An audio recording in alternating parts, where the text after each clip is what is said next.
Bandwidth, Education's Need for Speed. My name is Jen Hegna, and I'm going to talk to you a little bit about the need for speed in our schools. New advances in technology are and will have an enormous effect on classroom instruction, and one commonality of all these findings that I will be talking about is that they're going to rely more and more on a robust infrastructure that more importantly includes having large amounts of bandwidth, and I'm going to examine these issues to provide a primer for you to aid in your decision of supporting more bandwidth in your schools. According to the United States Congressional Research Service, the digital divide is a term that has been used to characterize a gap between the information haves and have-nots. In other words, between those Americans who have access to telecommunication technologies and those who do not. The early wiring in schools in the mid to late 90s began with 56K or 1.5 megabit connections over existing phone lines. And after about a decade and a half of internet usage, many doublings of Moore's Law, many schools cannot afford to upgrade and must cling to their copper infrastructure rather than moving to high bandwidth fiber connections. And without high-speed access, high-powered desktops just don't have the juice to deliver the full education promise.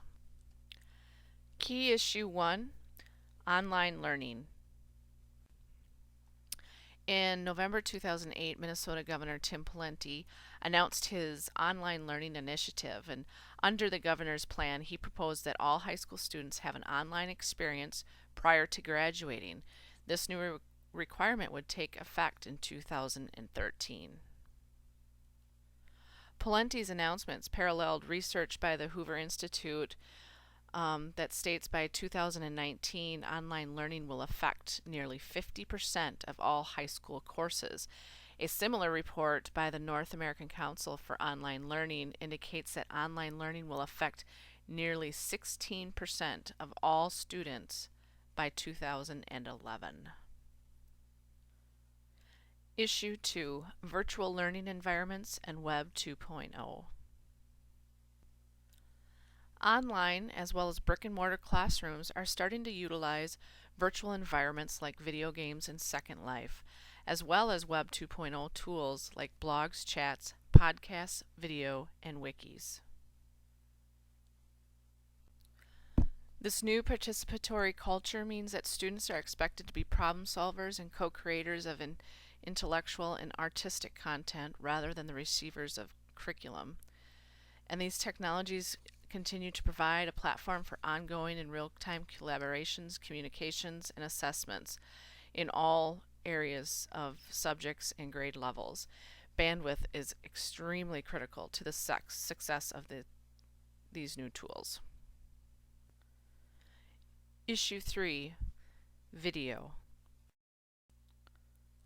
According to Kressel, video is becoming one of the fastest growing applications in the information society, and as broadband increases, so does the utilization of video on the web. Video conferencing is continuing to pave its way in Minnesota schools. Not only is the technology used to offer and share educational classes, but it can also supplement classrooms with virtual field trips, professional development, and administrative meetings. According to a recent study by Cisco, online video will experience 3 waves of growth. Even with a 6-fold increase between 2007 and 2012, current internet video growth is in its initial stages. They suggest that internet video to the PC screen will soon be exceeded by a second wave arising from the delivery of internet video to the TV screen. And beyond 2015, a third wave of video traffic will result from real-time video communications. Key issue number 4, the No Child Left Behind Act and assessment.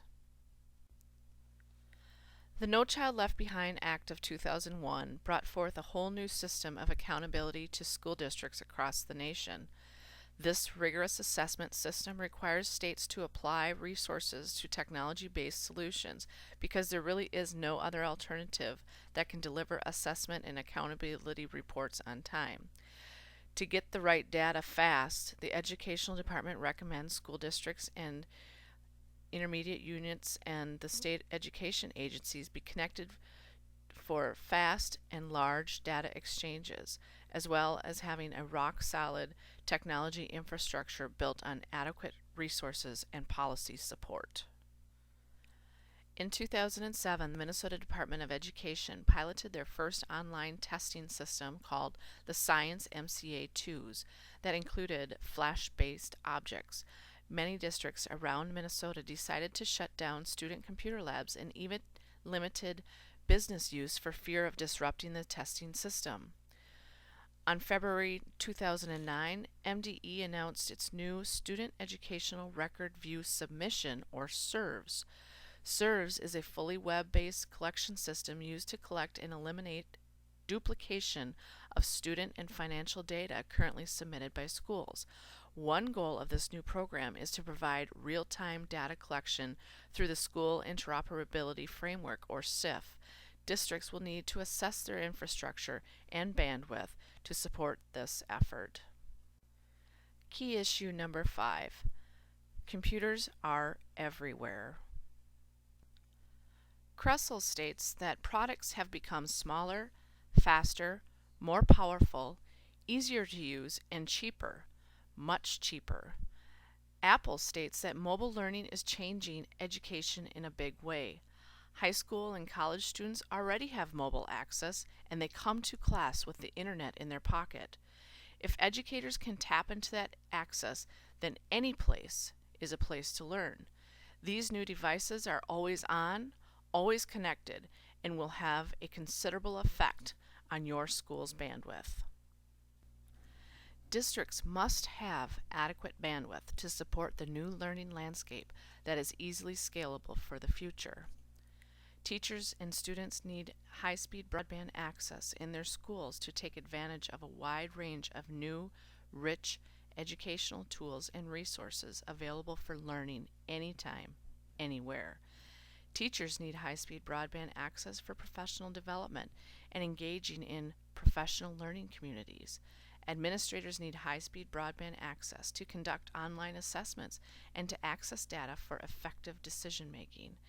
And at last, students need high-speed broadband access to overcome the digital divide in rural and low socioeconomic areas. And finally, the conclusion.